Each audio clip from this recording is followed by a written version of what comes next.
Bruxelles, je t'aime. Tu m'avais manqué, Bruxelles, je t'aime, Bruxelles, je t'aime. T'es ma préférée, Bruxelles, je t'aime, Bruxelles, je t'aime. Hola y bienvenidos a Bruselas Te Quiero, nuestro programa semanal de debate político. Desde el corazón de Europa analizamos los principales temas de la actualidad internacional y vemos la postura y el papel de la Unión Europea, con sus luces y sus sombras. Soy Amaia Echevarría, gracias por estar ahí. Comenzamos. Las ventas de automóviles en Europa están cayendo y los niveles de estrés entre los fabricantes europeos van en aumento. Con los fabricantes chinos liderando el camino en vehículos eléctricos y baterías, la presidenta de la Comisión Europea se reunió con los directores ejecutivos de las automotrices europeas en un intento por calmar sus temores. Con la presión adicional sobre el sector para ser más limpio y avanzar hacia lo eléctrico, analizamos la crisis existencial que enfrenta la industria automovilística y el clima. Además, ¿se acuerdan de Mario Draghi? El ex jefe del Banco Central Europeo y ex primer ministro italiano presentó hace un año un demoledor informe a la Comisión Europea advirtiendo que la UE debía arreglar su fragmentado mercado único o de lo contrario moriría de una lenta agonía. Un año después analizamos si algo ha mejorado o si la Unión sigue siendo un rezagado en lugar de un líder. A esta y otras preguntas trataremos de responder hoy aquí en Bruselas Te Quiero con nuestros invitados. Corresponsales aquí en Bruselas, Óscar Pandiello, de Emblex, Andrés Stumpf, de Expansión y Álvaro Villarroel, de Demócrata. Bienvenidos a todos y gracias por acompañarnos, pero antes de empezar, escuchemos por qué la industria automovilística europea está acaparando todos los titulares últimamente.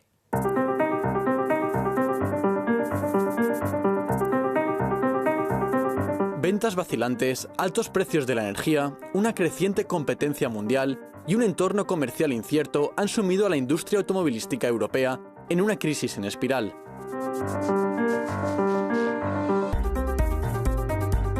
La primavera pasada, la Unión Europea puso en marcha un plan de acción industrial que incluye fondos para los fabricantes de baterías, pero estas iniciativas no han logrado cambiar las perspectivas generales que siguen siendo sombrías. Los fabricantes de automóviles están especialmente frustrados por la falta de un plan político pragmático para la transformación de la industria. Exigen menores costes energéticos para la recarga, más subvenciones a la compra y reducciones fiscales, y sobre todo, una mejor infraestructura de recarga para que el cambio a los vehículos eléctricos sea una opción lógica para una masa crítica de consumidores europeos. Si esto no funciona, ¿debería retrasarse la prohibición de los nuevos coches con motor de combustión a partir de 2035?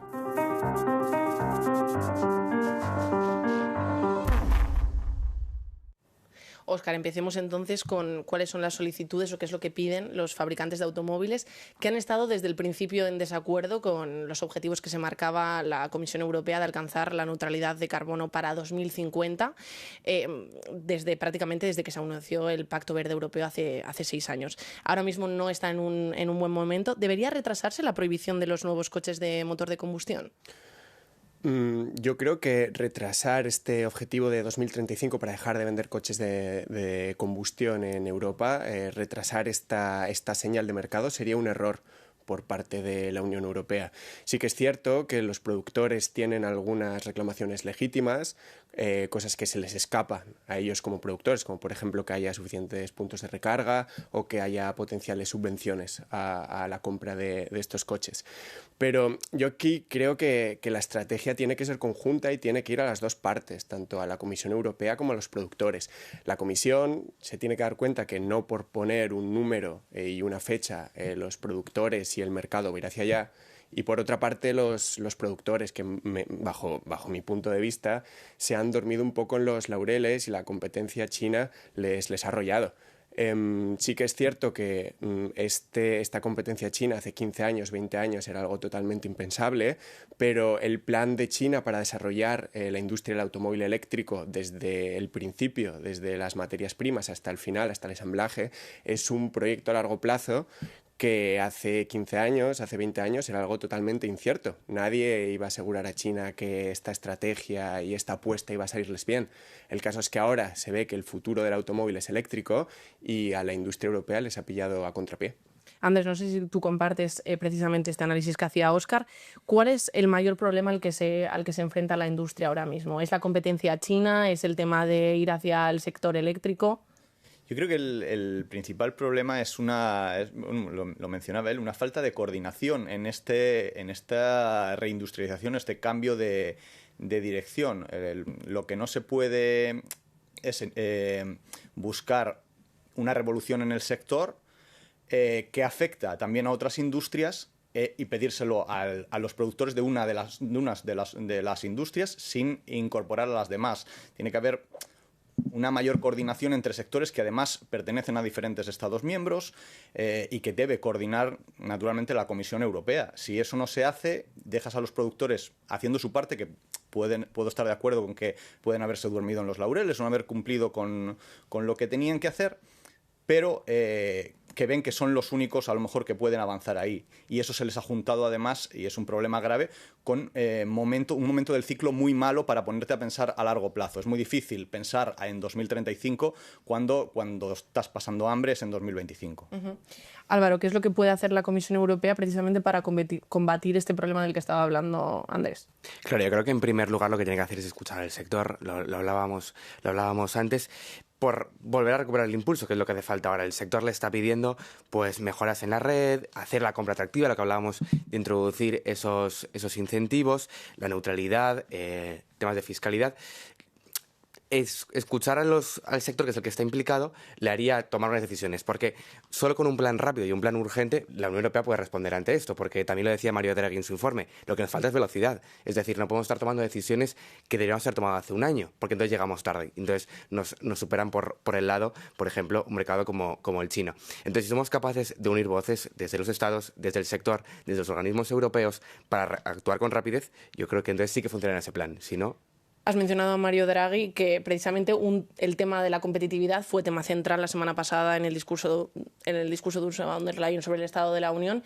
Una de las cosas que ella decía era que el coche del futuro tenía que ser europeo, pero también hace unos meses vimos como Ursula von der Leyen se enfrentó a una moción de censura, entre otras cuestiones, por una presión por parte de los verdes de que no estábamos siendo suficientemente ambiciosos en cuanto a objetivos. Entonces, ¿es compatible, Óscar, lo que tiene que hacer el sector automovilístico ahora mismo con el cumplimiento de los objetivos del Pacto Verde Europeo? Yo creo que es compatible. Es compatible en tanto en cuanto si el futuro de la industria es verde, es eléctrico, que bueno, verde y eléctrico no son sinónimos, porque al final el coche eléctrico también es cierto que en su producción o en la producción de baterías o en la extracción de materias críticas tiene huella de carbono, eso al final es inevitable pensarlo. Pero sí que tender hacia el coche eléctrico como estrategia de Unión Europea, como estrategia de productores europeos, creo que tiene que estar en los planes. Ahora, tanto Draghi como algunos de los productores europeos, no todos, subrayaban que hay que ser neutrales tecnológicamente, abriendo la puerta, que haya otra tipología de coches de combustión, abriendo la puerta, pues, por ejemplo, al hidrógeno, a los combustibles sintéticos. Yo creo que cerrar esta puerta no es un mal plan, pero basar toda la estrategia futuro del sector en estos motores de combustión sí que creo que es un error de fondo. Sobre todo teniendo en cuenta que China ha visto que el futuro es eléctrico, y es algo que no diga yo, que digan los chinos, lo dice Draghi, lo dicen los propios productores europeos. Entonces, si se abren otras puertas, otras vías de investigación, está bien que se invierta en este tipo de motores y de combustibles alternativos, pero dejar de fijarse en lo que tiene que ser el objetivo último de la industria, que es el coche eléctrico, en tener una cadena de suministro profesional y competente en Europa, también con las baterías, etcétera. Renunciar a eso yo creo que puede ser mortal para la economía europea. Hablando de estrategia, y antes de continuar, quiero que echemos la vista atrás y veamos un poco la semana pasada qué es lo que dijo precisamente la presidenta de la Comisión Europea, porque Ursula von der Leyen afirmó que el automóvil del futuro debería ser fabricado en Europa. Escuchemos lo que dijo. Millions of Europeans want to buy affordable European cars. Millones de europeos quieren comprar coches europeos asequibles. Por lo tanto, debemos invertir en coches pequeños y asequibles, tanto para el mercado europeo como para satisfacer el aumento que estamos viendo en la demanda mundial. Y por eso propondremos colaborar con la industria en una nueva iniciativa de coches pequeños y asequibles. Creo que Europa debería tener su propio coche eléctrico. El futuro de los coches y los coches del futuro deben fabricarse aquí, en Europa. And the cars of the future must be made here in Europe. Andrés, ¿los coches del futuro son europeos?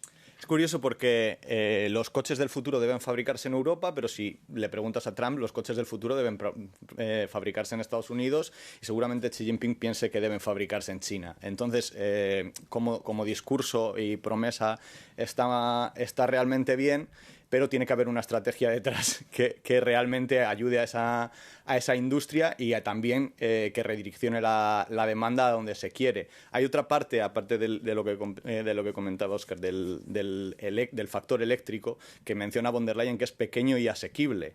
De momento, el coche eléctrico europeo no es realmente asequible. Bien de lujo, prácticamente. Por supuesto. Entonces, ahí es donde la competencia china, llamémoslo dumping o llamémoslo práctica la que sea, le está comiendo el terreno y la cuota de mercado. Y sobre eso, ¿cómo puede hacer la Comisión Europea, Álvaro, para hacer el coche eléctrico más, ¿no?, un poco más atractivo para los consumidores? Sí, yo estoy de acuerdo con lo que decía Andrés. Esto es un impulso, un intento de impulsar la Comisión por tener un liderazgo y justo en este sector. Entonces, lo que dijo von der Leyen en el debate del Estado de la Nación va un poco en la línea con esto. Claro, la pregunta que hay que hacerse es ¿cómo se hace más asequible? Pues igual con una red dentro del mercado único para los recursos de cómo se construyen, cómo se fabrican esos coches. Coordinar los esfuerzos para que no actuemos como 27 separados, sino como uno solo. Y ahí el papel que tiene es fundamental la Comisión Europea. Óscar, ¿algo más que añadir a esto? Sí, yo creo que todo el mundo está hablando de un plan, una estrategia que obviamente, como comentaban, tiene que venir por parte de la Comisión, porque cada Estado miembro de forma natural va a tender hacia su mercado interior. Pero aquí yo creo que es muy, muy importante subrayar que no todo son subsidios. Porque ahora se señala mucho a China diciendo no, es que bueno, tiene una producción que ha estado apoyada por subsidios por parte del Estado. Bueno, es cierto, pero también es cierto que ellos no han puesto subsidios solo en una parte de la cadena de valor, sino en toda ella en un plan a largo plazo de 20 años. Eso es lo que mencionaba yo de involucrar a todas las industrias de la cadena de valor, que hemos visto a veces en momentos como el post-pandemia, en los que una industria estaba lista, la del automóvil estaba lista para volver a producir y encontraba problemas en la cadena de suministro que impedían eso, un poco lo que... Absolutamente. ¿No? Y aquí creo que el ejemplo paradigmático en Europa es el caso de Northvolt. Estaba llamada a ser la gran líder de la generación, de la creación de baterías eléctricas en Europa. Se le regó de subsidios, se le ayudó con financiación también privada, se le pusieron todas las facilidades y desde su arranque en 2017 tardó menos de 5 o 6 años en llegar a la bancarrota. El ejemplo está claro, no sirve de nada regar de dinero público una sola empresa si está sola en el ecosistema europeo y cuando sobre todo dependes de una tecnología china, de una mano de obra china que venga a instalarlo, a repararlo. Es un proyecto que estaba destinado al fracaso, ahí se enterraron miles de millones y creo que debe ser una lección de futuro para Europa. También creo que hablemos un poco de cómo podemos implicar precisamente a los Estados miembros, cuál es el papel del Consejo en este sentido, porque la casuística y la realidad de cada país es distinto, pero hay muchos países donde, bueno, pues está en riesgo muchos puestos de trabajo, una gran parte de la economía, comentábamos antes. Andrés, ¿qué es lo que está pasando, por ejemplo, en España o cómo podemos implicarnos en este debate?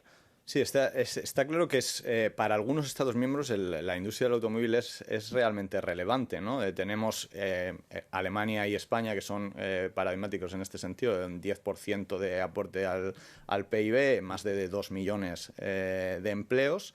Que efectivamente concentran esta actividad. La implicación de los Estados miembros según la afectación de la industria, porque otra de las cosas que podemos escuchar, mencionabais a Draghi, es que no debe haber industrias redundantes. En ese plan comunitario no hace falta que Grecia produzca coches si ya los produce España y Alemania. No hace falta que Francia desarrolle un plan para baterías si ya lo está produciendo, me lo invento, Irlanda. Esa coordinación, y no es tanto de subsidios, a lo mejor la necesidad, aunque la industria siempre lo recibe con los brazos abiertos, es más de una hoja de ruta y de una coordinación, un plan industrial realmente europeo. Álvaro, ¿qué es lo que están consumiendo ahora mismo los europeos? Es decir, ¿prima el factor, por ejemplo, emisiones cero a la hora de comprar un coche? Claro, lo que hay que pensar ahora, al hablar de los consumidores, es de los incentivos y por qué a un consumidor le sería más rentable apostar por la vía eléctrica que por otras opciones. Y en esto el sector está pidiendo propuestas como una menor fiscalidad, menores costes de recarga, mejor acceso a las ciudades, y así entonces, con incentivos, lo haces atractivo, porque si no es muy difícil por imposición propia que el consumidor se decante por esa elección. Hemos mencionado el tema de la recarga, y uno de los principales problemas para los consumidores hoy en día, al decidir qué coche comprar, es precisamente el miedo a quedarse sin un cargador. Para saber más sobre cómo estamos en materia de infraestructura, hablamos con Romain Denauer de EV Belgium. Escuchen. So the main barriers today is perception, and it's a real issue that we... La principal barrera hoy en día es la percepción, y es un problema real que vemos en toda Europa. Aunque vemos que los precios de compra de los vehículos eléctricos son cada vez más bajos, que son cada vez más accesibles y que el coste total de propiedad es cada día más ventajoso e incluso en la mayoría de los casos más ventajoso que otros tipos de vehículos. La segunda barrera que vemos hoy en día es la presencia de infraestructura de recarga, que todavía se percibe como un problema. Aunque hemos celebrado el 1.000.000 de puntos de recarga en Europa, sabemos que todavía hay algunas regiones en las que hay problemas, pero esto también mejorará en los próximos años. Regions where there are problems, but also there the charging will grow in the coming years. Óscar, ¿persiste esa percepción negativa de los coches eléctricos? Yo creo que sí. Si preguntamos a nuestro alrededor, familia, amigos, yo creo que en general la percepción es que ese es un bien de lujo, que puedes quedarte tirado en mitad de un viaje, y obviamente eso yo creo que tiene varias vías de solución. Lo de los puntos de recarga yo creo que es una cuestión de tiempo. Los estados se pondrán en las pilas, cada vez será más barato para las empresas instalarlos, etc. Después, lo segundo, el tema del precio, entiendo que es una cuestión también de tiempo y de competencia, y aquí es donde entra el tema de los coches chinos. Ahora mismo están entrando marcas como BYD con precios que rondan desde los 20.000 euros, lo cual ya empieza a ser algo atractivo para el consumidor, y al final esto lo que queda claro es que es una cuestión de precio. Aquí me gustaría subrayar una de las propuestas que van a estar encima de la mesa dentro de no mucho y que creo que tiene mucho interés, que es el tema de las flotas corporativas. Un dato que me llama mucho la atención es que el 60% de los coches que se matriculan son coches de empresa. Entonces, esto también influye mucho a la hora de los incentivos que puedes dar a las empresas para que apuesten por coches eléctricos. Si a los coches eléctricos pones algún tipo de requerimiento, y esto van a tener que hacerlo con un encaje de bolillos porque puede verse como una medida proteccionista, pero si tú a las empresas les dices que van a tener descuentos o rebajas fiscales en caso de que los coches de empresa que compren sean europeos, o que tengan ciertas partes europeas o baterías europeas, o sea la fórmula que sea, yo creo que esta podría ser una buena forma de entrada, porque también esto redunda en el segundo punto, y es que estos coches a los 2, 3, 4 años de uso van a ser vendidos y se va a crear un mercado de segunda mano, algo que ahora mismo con los coches eléctricos no existe. Andrés, ¿se hace suficiente pedagogía por parte de las instituciones europeas de cara a hacer los coches eléctricos más atractivos para los consumidores? ¿Hay una falta de información en ese sentido? Yo no creo que haya tanto una falta de información como el hecho de que la idea de coche eléctrico siempre ha estado más ligada, bueno, quizá sobre la red de puntos de recarga sí se podría hacer mucho más, porque la idea de coche eléctrico como se vende a día de hoy, o bien es segundo vehículo, teniendo uno para trayectos largos e imprevistos, y está muy asociado también a que tengas tú tu punto de recarga en un garaje, en un espacio que tengas privado. Eso, claro, limita que el coche eléctrico pueda ser simplemente para un tipo de familias, las que pueden permitirse una vivienda con esas condiciones. Si efectivamente el punto de recarga está creciendo o está previsto que crezca, eso podrá cambiar. Pero la percepción, yo creo, en el mercado ahora mismo es la que es. Y a lo mejor entonces, en cuanto a los puntos de recarga, sí que hace falta que mencionabas un poco más de pedagogía. En el resto de cosas, yo creo que todo el mundo, el consumidor de a pie, sabe las ventajas del coche eléctrico. Ya no es esa idea de que el coche tiene que hacer burrum para que guste. es una cuestión de si a él le sirve sus intereses o no. Álvaro, ¿compartes eso que decía Óscar de que también la barrera económica sigue siendo algo muy importante de cara a hacer más atractivo el coche eléctrico? Sí, volviendo a lo que comentan los compañeros, hay que hacer que a la ciudadanía le sea atractivo. En parte la pedagogía, es verdad que no existe ya ese desconocimiento y es verdad también las barreras. Y muchas veces la falta de pedagogía también hace que en la familia se piense que incluso es más caro de lo que pueden llegar a ser los eléctricos. Y ahí entra también pues, las políticas que puede haber de incentivos o de rebajas fiscales en esos productos. Óscar, el tema del sector automovilístico y estos coches europeos del futuro es una de las cosas que pueden salvar la competitividad de la Unión Europea de cara al futuro. Sí, desde luego. Y yo creo que China aquí hace un par de décadas, cuando se planteó qué hacemos con la industria del automóvil, vio una lectura histórica que es innegable, y es que toda potencia industrial se ha basado en una industria del automóvil más o menos fuerte. Desde Alemania, Reino Unido, Japón, Estados Unidos, todas han tenido una industria del automóvil fuerte en la que han competido internacionalmente. Yo creo que es innegable que una industria del automóvil sana va a ser necesaria para continuar con una economía y una fuerza industrial europea potente en el futuro. Eso es innegable. También aquí entran en juego, y igual ya esto es para otro día, los acuerdos comerciales que está negociando la Unión Europea con Mercosur, con México ya en la recta de salida, también con Indonesia, con Australia, otros tantos. Abrir nuevos mercados para los coches que se produzcan en Europa va a ser crucial para la industria del automóvil. Andrés, ¿qué recorrido le ves a esta crisis de alguna manera que tiene el sector automotriz ahora mismo en Europa?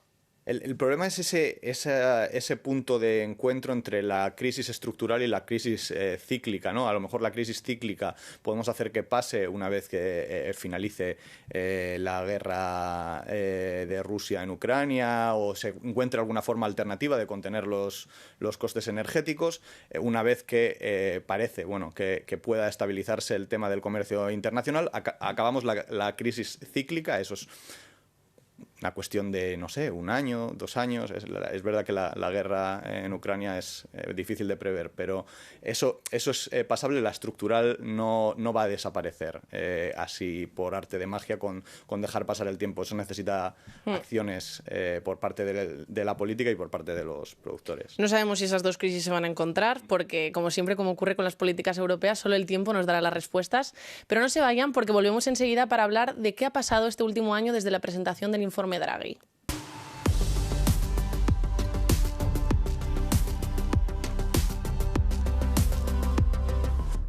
Bienvenidos de nuevo a Bruselas Te Quiero. Soy Amaya Echevarría y junto con mis invitados repasamos algunos de los temas de actualidad de estos últimos días.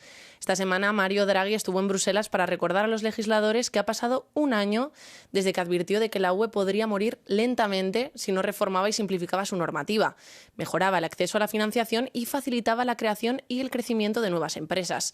En un discurso franco este año, el ex primer ministro italiano afirmó que 1 año después Europa atraviesa un momento todavía más difícil y que sin un nuevo gasto la deuda pública de la UE aumentará en un 10%. Álvaro, 1 año después, ¿atraviesa la Unión Europea efectivamente un momento mucho más difícil? Esta semana se reunían von der Leyen y Draghi otra vez. La Comisión intentaba vender como un acto en el que celebrar todo lo que habían hecho ya para cumplir con ese informe. Y fue todo lo contrario, porque el ex vicepresidente del Banco Central salió a decir que, así en resumen, que nuestro modelo de crecimiento se desvanecía, y en parte por la inacción de los Estados miembros. Acusó de no haberse enterado de complacencia. Y en cierta medida el diagnóstico que él hizo, pues casi más devastador que el primero, porque si después de un año con todo lo que teníamos todavía no hemos actuado, ¿qué es lo que podemos hacer ahora? Bueno, la Comisión vendió que había aprobado ese Pacto Verde Europeo, que tenía el asunto de las gigafactorías, la inteligencia artificial, de la que Draghi pidió parar esa ley por la incertidumbre que podía generar en el sector, y bueno, fue lanzando algunas medidas que no sé si la Comisión volverá a hacer caso o enterrará, como hizo con el primer informe. Andrés, ¿qué ha pasado en este último año? ¿Se ha avanzado algo? Porque realmente se han cumplido un 11,2% de sus recomendaciones. Efectivamente, es verdad que varios think tanks han comentado ese dato. También es cierto que hay otra parte, creo que es un 20 y tantos %, que está en proceso. En proceso, sí. Entonces, bueno, en un año un 30% de un informe que tiene 284 4 recomendaciones o una cantidad muy grande de recomendaciones legislativas que no se pueden hacer al tuntún. No me parece tan dramático. Lo que sí me parece dramático, yo extraí especialmente de las críticas o de la riña de Draghi a la Unión Europea, es el elemento de la agilidad, ¿no? Incluso teniendo todo el compromiso del mundo por recuperar esa competitividad y por saber lo que hace falta hacer, resulta que los procesos de decisión de la Unión Europea siguen siendo demasiado lentos y se caen en excusas de no, bueno, es que el Consejo de la Unión Europea lo tiene que aprobar ahora, tiene que pasar por el Parlamento, procesos que consideramos democráticos y normales, pero que están ralentizando muchísimo todo. Y quizá el problema es más en este proceso de toma de decisiones que en el 7º ómnibus que pueda presentar la Comisión Europea. Óscar, ahora voy contigo, pero para hacer frente a este desafío urgente, la Unión Europea lo ha convertido en una máxima prioridad, pero efectivamente, como comentamos, hay muchos obstáculos. Sobre ello hemos preguntado a Michael Pinto, de Circular Materials, y esto es lo que nos ha dicho. Escuchen. El problema no es una falta de innovación. Los europeos son muy innovadores. Lo que necesitamos es facilitar la ampliación y la comercialización de las tecnologías que desarrollamos y mantenerlas aquí como empresas. Y la respuesta obviamente es abordar la fragmentación. Tenemos que convertir Europa en un único mercado sin fricciones que beneficie a los 450 millones de ciudadanos. Y para que eso suceda, necesitamos que todos los actores colaboren. No solo la Comisión Europea, también los Estados miembros, las regiones de cada país. Y tenemos que hacer que sea una propuesta atractiva para los inversores. Óscar, ¿compartes el análisis que hace el experto en nuestro vídeo? Absolutamente. Después el problema, y aquí nos sentimos como en el Día de la Marmota o en el Teatro del Absurdo, una especie de Esperando a Godot, es que los análisis llegan las certezas de que la economía europea está yendo a un lugar muy oscuro, pero después las soluciones no se encuentran. Lo comentaba Andrés antes, creo que vamos por el 7º ómnibus, estos paquetes de simplificación que van desde sostenibilidad hasta inteligencia artificial, pasando por defensa, por pymes. Los 2 pilares que Draghi había puesto en su informe, del que se ha hablado muchísimo aquí en Bruselas, es el dinero y la simplificación. El tema del dinero pues está en tierra de nadie, porque primero la propuesta del presupuesto multianual de la Comisión es bastante austero, se queda en un aumento muy pequeñito respecto al anterior. También otra de las claves de las que hablaba, que es movilizar ahorros privados de familias para invertir en empresas innovadoras. También no hay mucha claridad en por dónde va a ir esto. Y después en simplificación, efectivamente, pues han llegado unas cuantas propuestas, pero al final parece un poco irónico que las propuestas para simplificar sean paquetes legislativos un poco complejos que tienen que pasar por el Consejo y por el Parlamento, los dos poniendo enmiendas, y que al final pueda quedar una especie de Frankenstein de simplificación. Entonces el camino por el que se está yendo después de este año es un tanto incierto.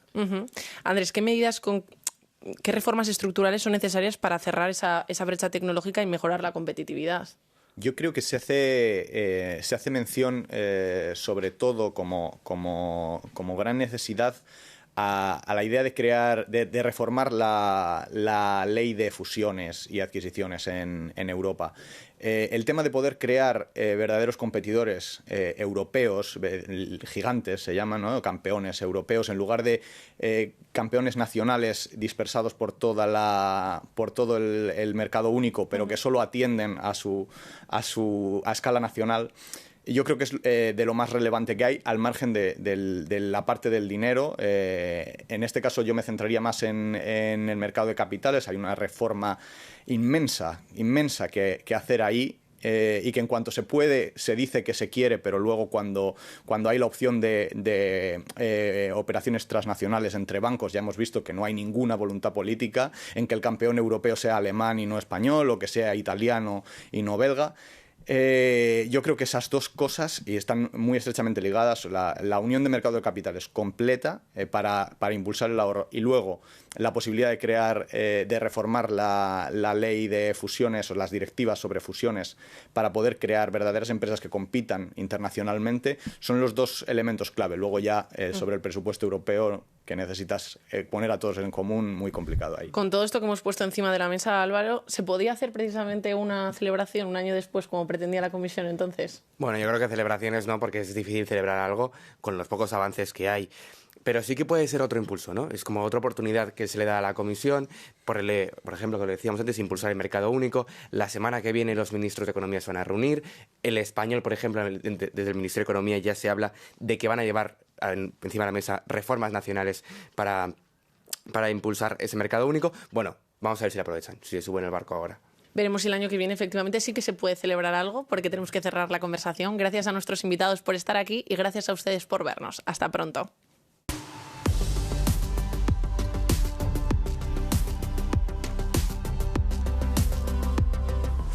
Hola y bienvenidos a Bruselas Te Quiero, nuestro debate político semanal en Euronews. Soy Amaya Echevarría y me acompañan los corresponsales Óscar Paniello de Emblex, Andrés Stumpf de Expansión y Álvaro Villarroel de Demócrata. Juntos repasamos algunas de las noticias que más han llamado nuestra atención estos últimos días. Una de ellas, la siguiente propuesta: desplegar soldados en las calles de Bruselas con el fin de combatir la delincuencia relacionada con las drogas. La iniciativa, encabezada por el ministro del Interior, Bernat Quintín, también contempla un plan de 20 millones de euros para la instalación de una amplia red de cámaras de seguridad adicionales. Óscar, ¿qué te parece esta iniciativa? Es una iniciativa arriesgada que puede tener aristas peligrosas, pero también es cierto, y sin posicionarme ni a favor ni en contra, que los que llevamos viviendo aquí en Bruselas una temporada, en mi caso son 5 años, el asunto de la inseguridad y del aumento de los crímenes, de los tiroteos, pues es un hecho y los datos están ahí. En esta primera mitad de año, si no recuerdo mal, más de 50 tiroteos se han registrado. Es un tema que obviamente es muy serio y hay que tomar medidas. No sé si sacar a los militares a la calle es la opción más deseable. Es cierto que los militares tienen experiencia en muchas cosas, pero igual en seguridad callejera menos. Ahí la policía debe tener más experiencia, pero sí que mi pregunta aquí, mi gran duda es no sé hasta qué punto sacar los militares a la calle acaba con la raíz del problema. La raíz del problema aquí la hemos visto. Amberes se ha convertido en el puerto de entrada más grande de Europa en cuanto a cocaína y otras sustancias ilícitas, lo que está haciendo que en toda Bélgica, en concreto Bruselas, un punto bastante caliente, la inseguridad, los tiroteos hayan aumentado. No sé hasta qué punto poner a los militares en la calle va a ayudar a que este problema de raíz se evite. Yo diría que no ayuda a ello. Le paso tu duda a Álvaro. ¿Tú crees que sacar a los militares a la calle resuelve la raíz del problema? Bueno, no es la primera vez que se haría en Bruselas esto. Recordemos en 2015, ya después de los atentados que arrasaron Europa, ya el gobierno puso a los militares en la calle y luego acabó retirándolos después de casi 5 años de prórrogas en los que se mantuvieron ahí. Es verdad que ha habido operaciones del ejército y aquí en Bruselas para acabar con la delincuencia de las drogas que han funcionado. Esto era no ir más lejos. Pero también en barrios muy concretos y en barrios de vivienda protegida, de vivienda social. Entonces también hay que tener cuidado para no estigmatizar a los vecinos que viven en esas comunidades, que viven también con el crimen, pero que no es toda una comunidad, en estos casos la más desfavorecida, que viven en esos barrios. Andrés, ¿nos podemos imaginar con un aumento exponencial de la criminalidad en otros países como España, por ejemplo, una medida como esta? ¿Crees que sería posible? Yo creo que sería posible. Es decir, si tú llegas al punto de tener 57 tiroteos en una primera mitad de año, yo creo que la cuestión de si hace falta hacer algo o no está fuera de toda duda. Lo que necesitas es más recursos para intentar prevenir esto, ya fundamentalmente en la raíz del problema, como comentaban los compañeros, quizá no tanto en la cara visible, pero al final si tú no puedes ofrecer más recursos en el tema de lo que sería lo normal, que es la policía, reforzarla, pues el ejército está ahí y son recursos disponibles también para atacar un problema urgente. ¿Tú te sientes seguro en las calles de Bruselas? Yo no he tenido esos problemas, pero es cierto que yo vivo en el barrio europeo, trabajo en el barrio europeo y entonces me muevo un poco por alrededor y quizá ahí no ha habido tanto problema ni tanta criminalidad. Entonces igual estoy un poco sesgado. Sobre esta propuesta hemos preguntado a los habitantes de Bruselas sobre la presencia de soldados patrullando sus calles para combatir el crimen. Y esto es lo que nos han dicho. Escuchamos.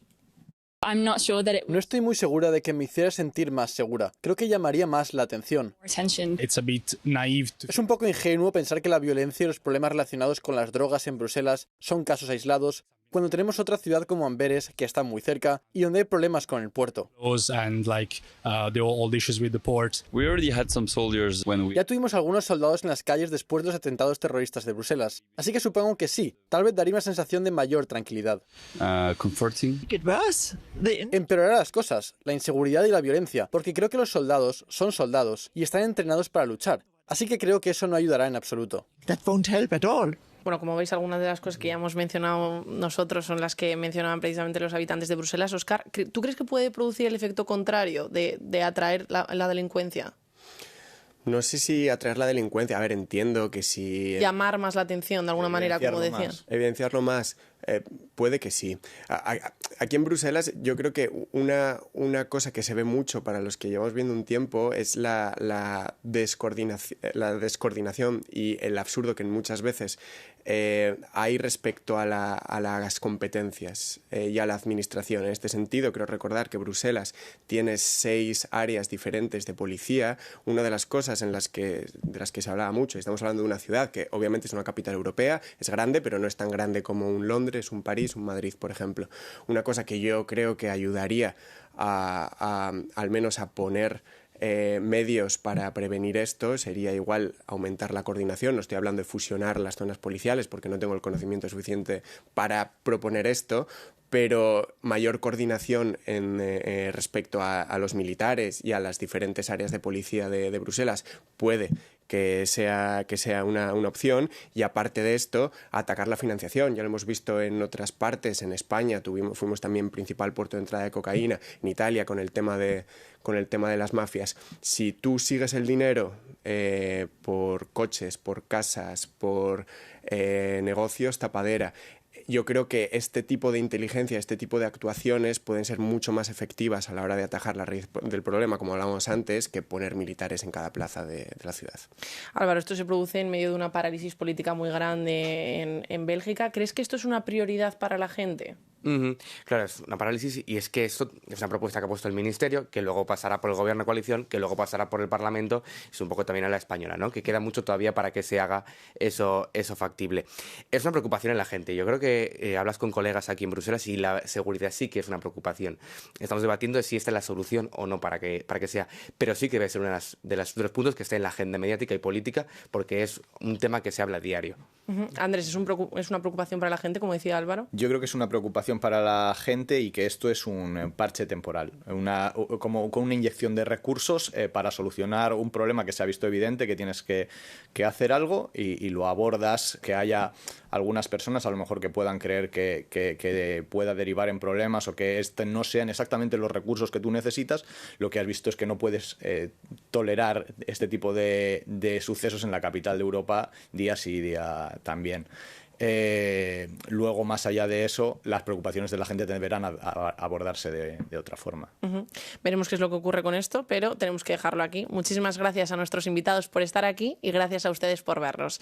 Si quieren comentar este u otros temas, pueden escribirnos un correo electrónico a bruselastequiero@euronews.com o contactarnos a través de las redes sociales. Nosotros nos despedimos por ahora, cuídense y hasta pronto.